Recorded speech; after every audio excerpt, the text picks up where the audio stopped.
Mesdames, Messieurs, salut, coucou, bonjour et bienvenue pour ce rendez-vous hebdomadaire sur les jeudis du dirigeant, mais pas que. Aujourd'hui, nous allons parler du management de personnalités difficiles. Ce thème, il a été demandé par mail à l'adresse suivante contact@grmcoaching.fr. Donc voilà, n'hésitez pas, si vous avez des besoins, si vous avez des demandes, proposez-moi un thème, une idée, et si c'est dans mon domaine de compétences, bien entendu, je le traiterai sous la forme de mini-webinaire, d'une approche très succincte dans les semaines qui viennent. Donc, manager des personnalités difficiles, un thème récurrent surtout dans le milieu professionnel.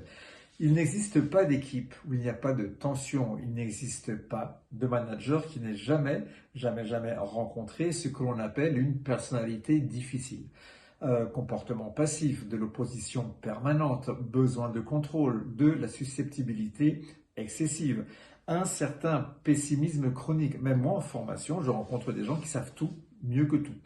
Voilà. Derrière toutes ces attitudes se cachent presque toujours des mécanismes de protection. Donc l'erreur la plus fréquente va consister à absolument vouloir changer la personnalité de l'autre. Alors, rassurez-vous, vous ne changerez ni l'histoire, ni le tempérament, ni les blessures de quelqu'un. En revanche, vous pouvez agir sur un levier, vous pouvez agir sur le cadre, sur la relation et surtout sur votre propre posture. La première clé va être l'observation factuelle. Sortir du jugement pour revenir aux faits précis va permettre déjà d'abaisser la charge émotionnelle. Ce n'est pas une personne compliquée, ce sont des comportements observables dans des situations qui sont données. Seconde clé que vous pouvez utiliser, c'est la clarté de ce fameux cadre.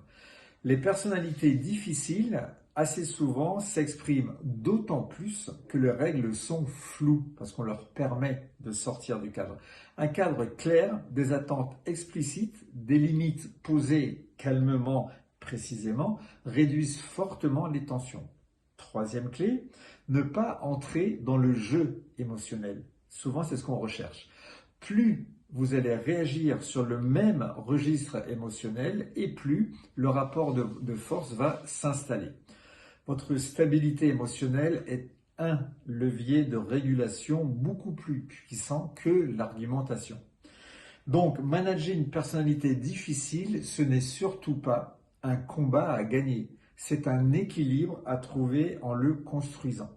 C'est souvent un révélateur de votre solidité managériale et de votre capacité à tenir un cap sans vous durcir. Voilà, je voulais simplement vous dire ça par rapport à la gestion des personnalités difficiles, car vous en avez rencontré, vous en avez peut-être aujourd'hui dans vos équipes et vous en aurez sûrement à l'avenir.